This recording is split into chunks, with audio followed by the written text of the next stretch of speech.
Today, I'm chatting to Emma Psaros. Emma is a 25-year-old who's grown up with a CHD. She is a very strong advocate for healthy living, and I'm super excited to talk to her about her journey and living a very full and balanced life. So I think I learned that very early on that, it's about how you tell people about your condition or what limitations you have, what boundaries you have, and just being like, I've told you here, I can't do that.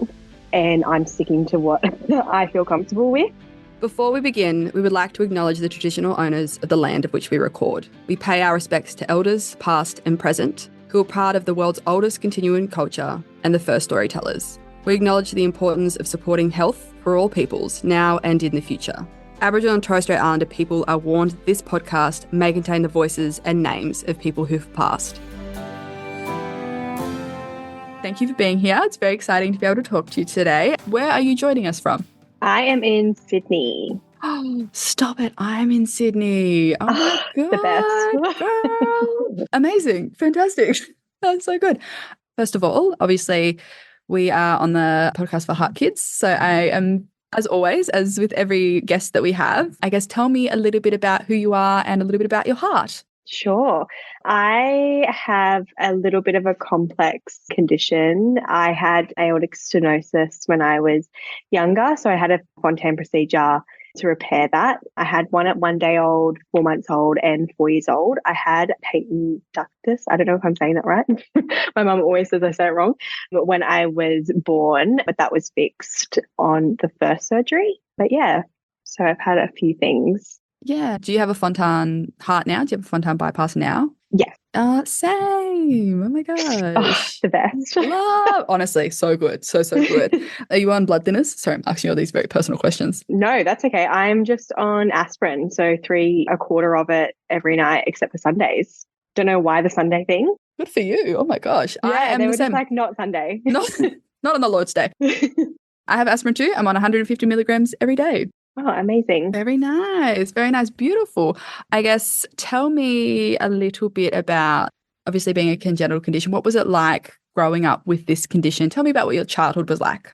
Yeah, look, to be honest, I remember just always being like the child who has a heart condition. A little bit sad, but I kind of played on it. I'm not going to lie. Like, I had an older sister and I definitely played on the heartstrings of, I have a heart condition. I definitely used it at school. It was a little bit, I think it was like my way of just being like, oh, I'm a little bit different, but I'm going to play on it and kind of, I guess, downplay how bad the condition was. I guess when you're growing up, you don't realize how traumatic your childhood was. I mean, my last surgery was when I was 4 years old. So to me, I do remember being in hospital in that last one, but I don't remember the severity of it. So I think adults around me definitely downplayed it and tried to not make it as big a deal. It was never like, oh, Emma can't do this. It was just like, what can Emma do? Yeah. Especially like at school and all that kind of stuff. So, my childhood was pretty good, I would say. Beautiful. I think my parents are very, very similar. It was kind of like they were aware of everything, but they also were like, you will do everything and you will try. And every time that I was like, but maybe a heart condition, I want to do the sport carnival, they're like, girl, as if you're going. You're going. Yeah. I mean, when I got older and I didn't have to have my parents say no, I would literally be at school and be like, oh no, I can't do that. I have a heart condition. Every time they're like the big test, I was like, oh, couldn't do that. Can't do that. Sorry, no, not doing that. I'm always really interested in people's experiences moving from paediatric care into adult care, particularly around cardiology, because it is a bit of a turmoil period for a lot of this. What was it like for you having that transition? I went to my childhood heart doctor on my 18th birthday and I was like, oh, I don't really feel like going to a new one yet. So I think I was very reluctant moving to a heart adult because it's like, you know them so well. They've been with you since you were a day old. But to be honest, I only moved next door. So I had my heart surgeries in Westmead Children's Hospital. And then my heart doctor, like my adult one, is in Westmead. So I didn't move very far. So I found that was a lot easier. Yeah. But, I made my mum come with me to my first appointment with my new heart doctor. I don't go to him as often. It's now every 2 years instead of every year. So I'm actually finding it a lot easier because it's not as prevalent in my current life. So I didn't find it too difficult, to be honest. That's really good. I had the very similar thing. I was at Westmead Children's. I think I literally it was like 18 and I went to him and they're like, I can't see you anymore, Rach. Like you have to move on. Leave, please. So now it's Westmead Private Cardiology. So amazing. Who's your heart doctor? David Tennis. Oh, same. Stop. Oh my God. I love him. Yes, he's so good. He's so good. Everything I say, he's like, yeah, you can do that. I'm like, cool. Even that's the thing. He was like, I had to go see a liver doctor. And I was like, I have been in a little bit of a party phase. I have to go to a liver doctor. Stop. We probably have the same doctor. Is it Dr. Joseph or George or something? Yeah, Jacob George, girl. Are we the same person? Oh my God. We are the same, living the same life. I go to him too. This is crazy. Well, that's it. I obviously got that referral, but I'm glad it's not just me. That's go on time all the way. Gotta love it. You gotta not the backflow of the Fonta. But yeah, Dr. Dennis and being like, oh, and he's just so gentle. He's so kind. There's nothing you can do wrong. He's an angel. Absolute saint. I love this. Fantastic. So I guess riffing off that, how is life now? Life is pretty good. I mean, there's definitely things that come up in my daily life that I'm like, oh, even like during COVID. So like when COVID first started, I was freaking out because I was like, I don't know what this means for me. Like no one really had any answers to anything. How safe was I going to be? All the vaccination stuff was really like, okay, what's the right decision? I know I have to get vaccinated, but like which one? Because there was like talks going around about the inflammation of the heart for a particular one. So that was a little bit scary. And I find like anytime it's flu season, I get a little bit like, okay, I just need to be a bit more aware, especially like at work and stuff. Like I'm lucky I can work from home, but I find people still come into the office really, really unwell. And if they're unwell, I'm going to get 20 times worse than them. Like I have been hospitalized for the flu before. I've had COVID 5 times now and I'm fine. I've had it 5 times too. Girl. Yes. And the first time I had it, I actually thought I was going to die. Like I was like vomiting. I had all these weird like effects. Symptoms. And I was like, is this because I have a heart condition? And you kind of go to a point where you're like, do I go to the hospital? Yeah. Am I being dramatic about it? And I guess that's also a thing that's always come up in my life. I'm like, am I being dramatic or do I need to go to the hospital? Like I always have that playing on my mind. Yeah. I was fine, but I think definitely on the safer side, I probably should have gone to the doctor or hospital. But I didn't. that's the thing. I always feel like I have that serious, there's like when you're like, okay, I need to have that serious conversation in my head where it's like, Rachel, did we need to call the ambulance on this one or can we get through this? And of course my mum's like, you have to. And I'm like, nah, I think you're actually being dramatic. Like I'm fine. I was like, I'm just going to have a lay down. And mum's like, girl, no, like you need to go to the hospital. You're having chest pain. What are you doing? Yeah. And like it's hard because my boyfriend, he had COVID at the same time as me. And of course, he's got the male version of it. So he was way worse than me. Yeah, he's much. And I was just like, so he's being dramatic. And I'm like, is he just being dramatic because it's him? Condition. Or is it because, And I was like, oh, you know what? I'll be fine. And I was fine. So that's good. She got through it. That's the thing. You never know that like people coming to the office when they're sick is like my biggest pet peeve. I can't handle it. It makes me so angry. It's the same as during school. Like, why are you coming to school? Stay at home. I don't understand those ribbons that are like the 100% participation or 100% being there at school. I'm like, but you got me sick and I had to have like a week off. Yeah, exactly. And I think there's just one thing that I didn't love COVID, obviously, but one thing that I did enjoy about the rhetoric around COVID was the fact that like we really cemented that if you are unwell, stay home, and people had to think about immunocompromised people. They had to think about us. Yes. And now it seems like we've all just forgotten that, but that's okay. That's another, we'll get there. Yeah, exactly. We'll get there. I really want to talk to you about, I guess, moving into the workforce. And so what do you do? How did you kind of enter the workforce and how do you manage workload and work stress? Yeah. So I started working when I was like 13. So I've always been working. I feel like when I was at school, I didn't really, like if I was sick, I just wouldn't because you were casual.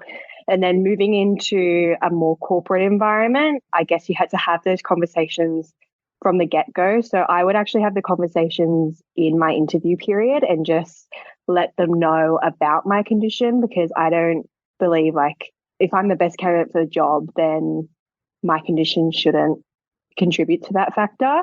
But just letting them know that, you know, this is the expectation for myself before coming into the role is a really big thing for me. I currently am a marketing manager at Qantas, and I really enjoy that. And my team is very, very supportive with all my health stuff. So I always have that conversation with them, you know, when I have appointments or I'm just not feeling well or whatever it might be. And it's a very open conversation. I think you have a little bit of anxiety about like letting the team down always. So what I find is that I will schedule my appointments as far in advance as I can. And even though I am way too organized, I will tell them like 4 months out, oh, I have an appointment in July, by the way, and it's January, but I just wanted to let you know now. So I'm a very like pre-planner. And I think I've been conditioned to be like that, especially with, you know, when you went to school, you would have to tell your teachers and all that kind of stuff. You have a half day off or whatever it might be. But I think it's just being open and honest is the best way to be about it. I totally agree. I do the same thing. I think in the past, and I understand why, like there was very much rhetoric given to me that was like, don't disclose your heart condition because of known discrimination that can happen. Whereas now, like I know very strongly that I'm good at my job. And if you employ me, this is part of who I am. And I'm going to tell you in the interview because this is mutually beneficial. You pay me to do a great job and I will do a great job. Exactly. And like work from home also does help. Very much so. Very, very much so. The amount of like sneaky blood tests that I've done in my work break, very helpful. But like I have an hour lunch break and my doctor's right around the corner. So I'm like, doesn't that work out? So helpful. That's so good. Oh my gosh. Yeah. I love that. In terms of, I think having those conversations in a workplace, like can be really, really daunting to begin with. I guess, what is your advice to people who maybe are a little bit nervous to do that? What's the ways that you've been able to, I suppose, be quite strong in advocating for yourself in the workplace when you disclose? Yeah. I mean, I think, like I said, just pre-planning. So even if you're, you know, going into a one-on-one with your manager, just having a plan out for yourself, even if it's like, you know, I'm just going to be really honest with you. I will need to have really important appointments or whatever it might be for my heart. Or if I'm really unwell, I will have to take a few more days than a normal person. I hate to say normal person, but you know what I mean? And, you know, even like saying I have to have a half day, or look, I have this really important appointment and I have a lot of anxiety around it. So I'm just going to take a full day.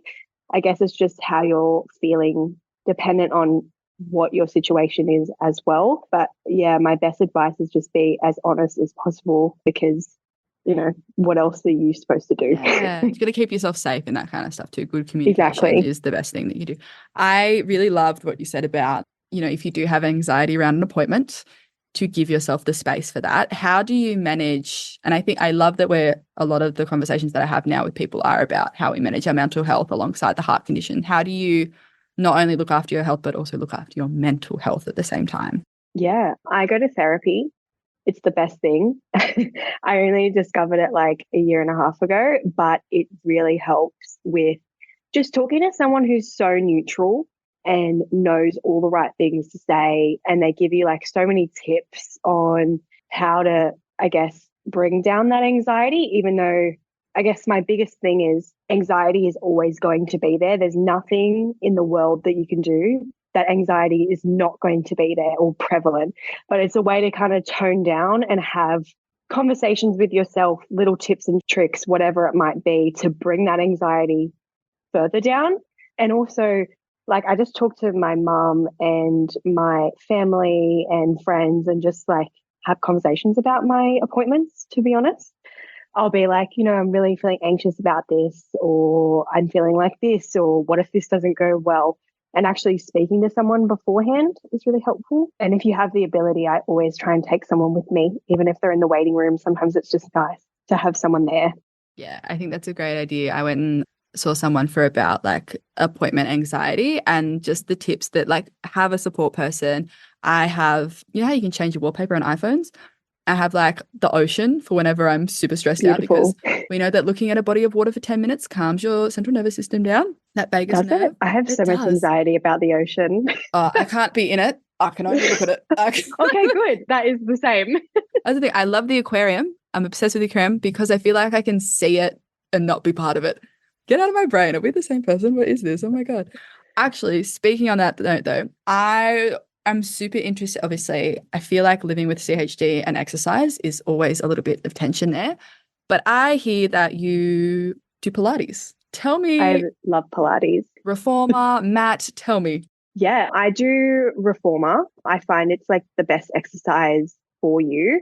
I feel really super toned. I feel strong, which is Yeah. a huge thing for me. So I'm a bit crazy with my Pilates actually. I'm going tomorrow morning, Saturday morning, Sunday evening, and probably Monday morning. Like I tried to back it up quite a lot. Your poor muscles, like the pulses. Well, I'm like out for a week when I have to do that. Like, no. the Pilates, I find like it's so not cardio based, and it can be at sometimes, but I went into my first session and, I spoke to the instructor, and I speak to every instructor that I have, whether it's a new one or an old one. And I'll just tell them, oh, look, I have a heart condition. If you see me, just stop. Don't make it a big thing. More like I'll jump back in when I'm ready.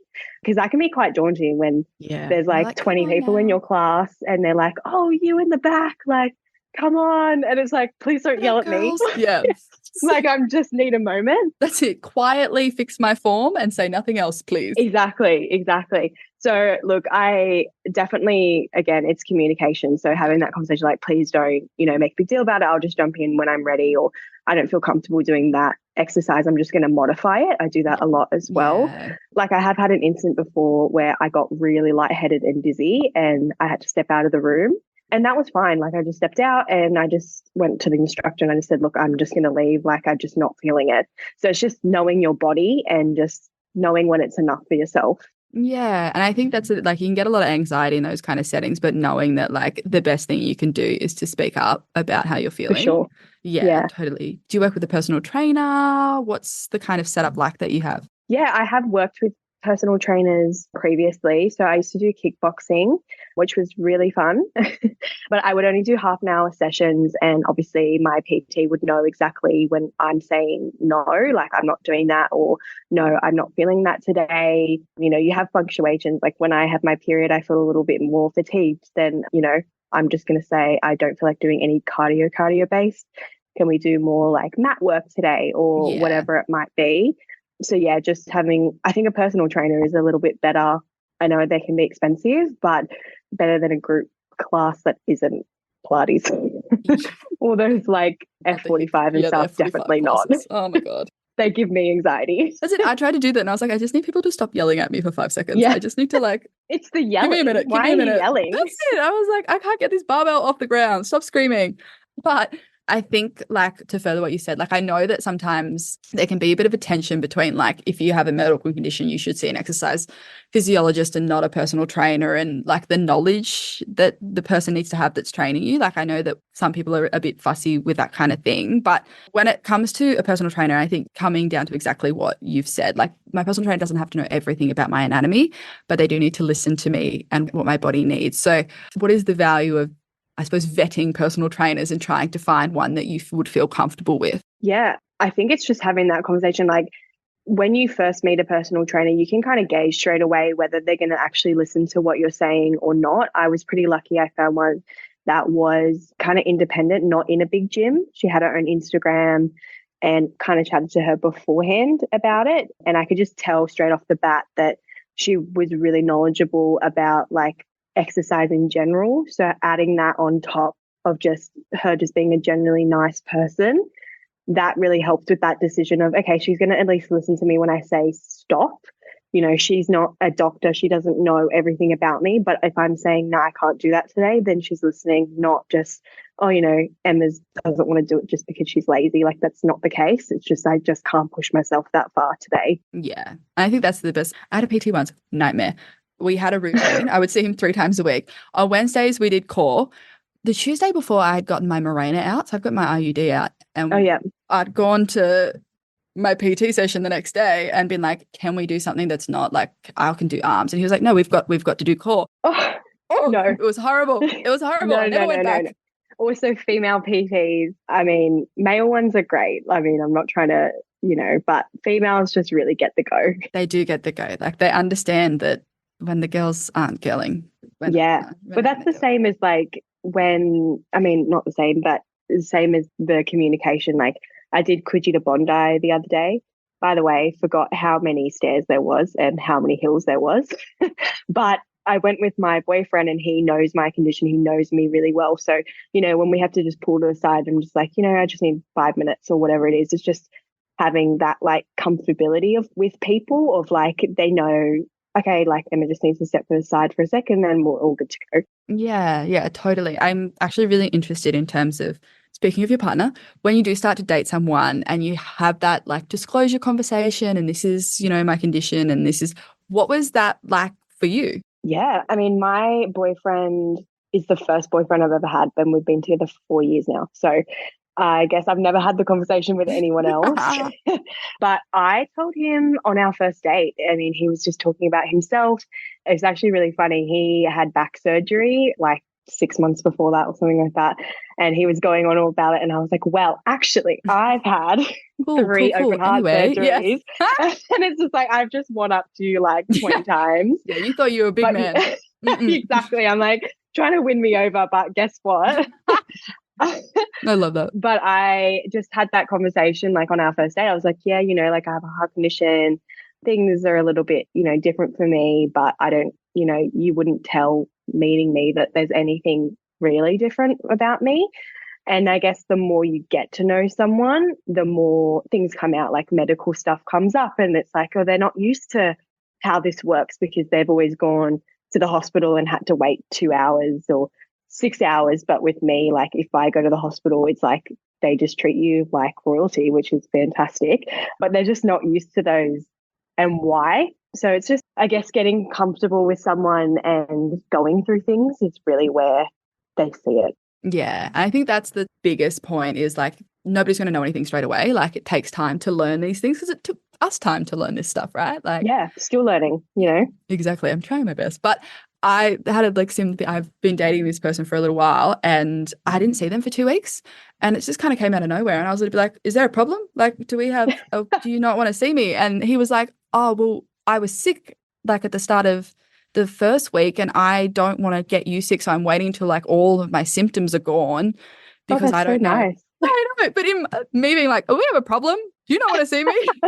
Automatically, I would think the same thing. Exactly. I was like, oh, something's gone bad here. Like, what's going on? And he was just like, I don't know, like, your condition. I don't know how sick you would get. And then, yeah, obviously I was like, oh, that's very kind and good for you. But also, can I see you this week? But I wanted to talk to you about something that I definitely struggle with in relationships and particularly with my heart is setting those boundaries with people and having that kind of like, this is what I can do. And it's fine if you want to go further, but this is where I will stop with things. What's it been like for you to, I suppose, set those boundaries in the first instance and have those conversations and then be very strong in them throughout your relationship? Yeah, I mean, that can go through your private relationships and then also like friendship relationships as well. I think it is really about how you are as a person. I learned very early on, and I don't know if that's, from my mum and especially my sister. She is a very strong person, will tell people, no, this is not right. And she would always advocate for me. So I think I learned that very early on that, it's about how you tell people about your condition or what limitations you have, what boundaries you have, and just being like, I've told you here, I can't do that. And I'm sticking to what I feel comfortable with. There's those conversations around sometimes you do have to repeat yourself and it's not anything against them. I think they just forget because you seem like on day to day, you don't know that I have a heart condition. Like you really wouldn't. So like even with height stuff, I can't go high altitudes, which I'm sure yours is the same. So there was this one time my boyfriend took me, he's like, oh yeah, we're going to go up this mountain in Berry. It's got this beautiful lookout. And I was like, yeah. And didn't really think about it. Yeah. And then you don't until it happens, right? Where you're like, oh, actually, this is not. Yeah, no. And so we got to the top of this mountain and I was like, okay, I got out and I went, oh, I don't feel well. Like I actually was like, and it also could have been a little bit of anxiety because my head was like, wait, I'm going up a mountain. Hold on. I don't think I'm supposed to do this. Yeah. And I think it's a little bit of panic as well. But I said straight away, I got out of the car and I was like, look, this is really nice, but we've got to go back down. Like, I'm not comfortable, not comfortable, not comfortable. And he was like, straight away, he was like, yeah, I've completely forgotten. Like, we'll take you straight down. So it's like being comfortable enough to be like, no, like, I actually don't feel well. I'm not going to push through this because, you know, I really want to be nice about it. It's like, no, this is it. I need to go. I'm done for the day. Yeah, I think like it's one of those hard situations where if you put up a boundary with somebody and they push back on it, like are quite rude about it, it's like, well, I can't change that boundary. So maybe this isn't the right relationship if you can't respect that. And I think like learning that, standing up for yourself and having those boundaries not only keeps you safe, but it keeps the right people around you as well. It's a great vetting system.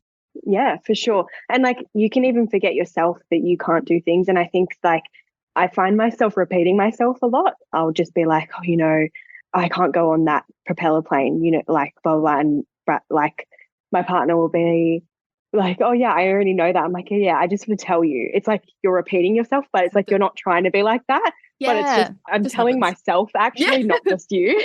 That's it. That's exactly it. And I think that's like the biggest thing is the self-reminder kind of stuff of like, because you can get a little bit, I know that I can get carried away and think that like I'm completely able-bodied and I have no issues at all until I do something that's a little bit high-risk behavior, or like get on a crazy roller coaster, or I've had one too many drinks and I'm like, oh, hang on. Yeah. That's not good. That's not good for me. So I need to. Yeah. So it's like if it's easy for me, then it's definitely easy for people who aren't living with it. Exactly. I wanted to ask as well, I understand that you are now having family planning conversations. I am. Oh my God. That is very exciting. Scary. I know, I was going to be like, that is terrifying, but also get it. Tell me about like, I suppose, having that conversation in the first instance. Like, I think that conversation is so daunting to have at the start, but then also to consider your heart condition within it as well. Yeah. What was that conversation like for you guys? I actually can't pinpoint exactly when we started chatting about it, but I was pretty lucky. Like my boyfriend is very like, oh, on our first date, he was like, what's your 5-year plan? Which is so crazy. Like you guys really, you made for each other. Exactly. I was like, I'm the most organized person ever. So I guess for me, I never really thought about like, obviously you think as a girl, you're like, oh, you know, I want kids or maybe I want kids. I'm not sure yet. And I've never really thought about it. And I always thought, oh, maybe I can't have kids. Like I've never really had the conversation with anyone because I wasn't 18 yet. Then I met Brad and I was like, okay, maybe this is something I should ask my heart doctor. So I kind of asked him first and I was like, is it even like a possibility for me? Like, should I be telling this person, you know, if you want kids, like don't be with me? And he was like, yeah, you definitely can. You just have to be, you know, younger if you want to have kids. We definitely wouldn't recommend having kids at an older age. So it's then having that conversation of, okay, I know all of the kind of, not all the ins and outs of it, but I know what I need. So going back to my partner and just being like, you know, if we want to have a family, we have to do things a little bit earlier than what you would, I guess, want to. Like no one wants to be rushed to do anything. But it's part of living like this, right? Exactly. So, you know, I'm lucky that I'm a very organized person and, you know, he was very, very understanding and we kind of both want the same things anyway. You know, having kids younger, we're not as scared of and it's not something that we, you know, are afraid to talk about. And I actually brought him to my gynecologist appointment so that my doctor could have those conversations with him as well, with him in the room so that he's across everything. Because, you know, it's daunting for both people, especially at 25, you know, it's a lot to talk about. Totally. I think that's really beautiful as well, because I think in those situations where you're doing this together, both of you know what each other needs, both of you know the wants that each other has, and being able to show up at appointments together. He's going to get all that knowledge. So if something happens, he can make the choices based on what he knows is both medically good and also what is your choice and what you would want. Exactly. Which is great. I did kind of a similar thing, me single as, but I was like, I know that I want kids. I'm like, I know that I want kids. So if I don't meet the perfect partner, I know that I need it by this date. I need to have this information. I need to do that. So I did a similar thing. Like I went to my gynecologist, I went to my cardiologist. I was like, can I have kids? Can you check everything? Did the like ultrasound with the follicles, got all that sorted. And you know what? Yeah. I was like, yeah, this is now organized and I don't have to worry about it. What is it like? I think that is the most beautiful thing because I think like particularly family planning stuff, I don't know about you, but I was so nervous about it for so long because I just didn't know. Yeah, you don't know. You really don't. You have no And you clue. still don't know. You could still have the same problems as someone else. That's but it. It's just that you have the added extra of a heart condition. Exactly. But like being really proactive about it and being like, nah, okay, I want to know as much information as I can. What has been the value of that kind of mindset for you when it comes to family planning? Yeah, I think like knowledge is key for sure. Getting all of the information of like the ages was really important to me, just because it's like you go all your life and you don't really have to think about it. And then you're like, okay, I'm really invested in my career right now. But then, okay, I'm a little bit different because I have to think about having kids and, you know, what age that looks like for me. So I think going to the doctor and asking those conversations was more, it's funny because it gives you a bit of anxiety because you're like, oh my God, am I ready for this? But then also it gives you the bit of comfortability that it's like, okay, but I know what I have to do to get to that point. So it's like if I put everything into my career and everything now, then I'll feel comfortable having kids a little bit earlier than what I would have liked to. You know, in a dream world, I'd like to be 31, 32 thinking about having kids, but unfortunately for me, that's just not the case. But, you know, it's just changing the conversation with yourself and your partner about, okay, so what does that look like for us now? Yeah. So I think the knowledge of it is better than anything. I think that's the thing. And like setting yourself up, like was like, I need to see a new gynecologist. So I'm going to see a gynecologist who also has IVF experience. So that. Yeah, same. Yeah. We're probably going to the same one. God, we might. Oh my God. Did you go to Monash IVF? I do. Did you see Giselle? No. Her name's Jenny, I think. Now I've forgotten. Ginny. That's it. Ginny. Oh my God. Monash IVF. Love them. Love them. Love them. All from Dr. Thanos. Literally. Like, he's like, just got the same notepad. And he's like, he's making these people so much money out of us. Good for them. I love that. But that's the thing. Like, I'm king. But that was what I had intentionally wanted. I was like, you know what? I want to have somebody who has a knowledge of all of that stuff and making that choice as well, being really strategic in the choices I'm making in the healthcare professionals as well. So, so important. And I think like society wise, I like the family conversation, I feel like is so heavy for us as it is. So heavy. Right. Yeah. And then the extra also pressure like of this. Yeah. And people are like at work and I love it. I'm like, oh, like they just don't get it. But they'll be like, you know, don't worry about having kids so young. Like enjoy your life right now and blah, blah, blah. And I'm like, that is so great. Like I would definitely give that advice to everyone else. But unfortunately, I can't. That's it. It's just like, there's no harm. Like, I don't feel offended by that at all because it's like, I 100% agree. Like, if I could just be living my life till I'm like 30 and then figure it out, then I definitely would. It's just that unfortunately for myself, I can't think like that. And that's okay. Like, people are never, like, who aren't close to you aren't going to get that. But it's just being strong in yourself just to be like, yeah, I agree. Yeah. I think that's the thing, knowing like where you stand and being like, nah, like I don't need to listen to the outside noise. I work with this girl. I think it's just being strong. Oh, sorry. Oh, no, please. No, please. I was just saying, it's just being strong. It's just being strong in yourself, like when to stand up for yourself and when to just let it roll. Yeah, pick your battles with it, right? Because it's like, it's all about like intent and impact are two different things. But like, I totally think that like intention is so important to have in these kind of conversations. Like I'm not going to go anybody who has good intent. Like I'm not going to, like they meant something really kind. You know? I work with this girl and I love her so much. She's like about to be 30 and she's been with a partner for like 9 years. And so everybody's like, when's the ring? And she literally, somebody the other day was like, when are you going to get married? And she was like, turned around. She was like, I don't even have a dog in my 5-year plan. I love you. I wish I could live my life like that. That's like, it. seriously. I was I'm like, on living constant, through like, you, what's the next thing? That's the thing. Yeah. Girl, me and you, the same. But I love it. Yeah, I think it's really important, particularly like for young women, like taking on control of your healthcare.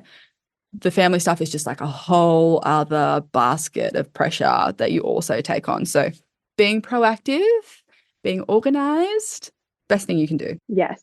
We love organization. It's my favorite thing. We do. I've started using my Google Calendar, which I wasn't doing before. Changed my life. I use Time Tree because you can share it with someone. So my boyfriend is also, because he's a shift worker. So I put in his shifts and then I can put all of our ones in different color coding. It's the best thing ever. Color coding. The color coding. Well, it's the color coding. It's the color coding. It does something to my brain. Like I put all the things all the things I'm excited something for in yellow, there. And I'm like, oh yay! Like, also, because I work in marketing, I'm like, anything pretty, yes, yes. That's it. The dopamine release. Like she knows. Yeah. She gets it. Oh, I love it. Well, look, thank you so much for letting me pick your brain. This has been so fun. So good. So good. Incredible. I guess they are all the questions that I have for you, but is there anything else that you would like to say or talk about, or a particular note that you want to end our conversation on? Yeah, I mean, I guess for myself, just keep having conversations with everyone around you and just advocate for yourself as much as possible and get as much knowledge of your condition or even just things that you want in life. Just get those conversations starting as early as possible and just, live the best life that you can. Yeah, I think it's like that. I was talking to somebody the other day about how my perspective on routines have changed, because I now realize that a routine actually gives you freedom to live your life, right? Yeah, definitely. Who would have thought? Who would have thought? Who would have thought that like the school routine actually helps? Right? That's it. I got out of school and I was like, my life has fallen apart. Has changed my life. So good. Time Tree will be your next one. That's it. I'm going to get addicted. Do they make you pay? Do you have to do a subscription? No, it's free. I cannot pay. I'm going to have a look right now. Oh my God. This podcast deals with some heavy things. If this brings up anything for you or somebody that you love, it's important to reach out for help. The Heart Kids Helpline provides support, advice, and guidance for people impacted by childhood heart disease. You can call the helpline on 1800 432 785. To access more information about childhood heart disease, as well as support from Heart Kids, visit the website heartkids.org.au. The information on this podcast is not a substitute for medical advice from your doctor or healthcare team. Always talk to your doctor about matters that affect your health or your family's health.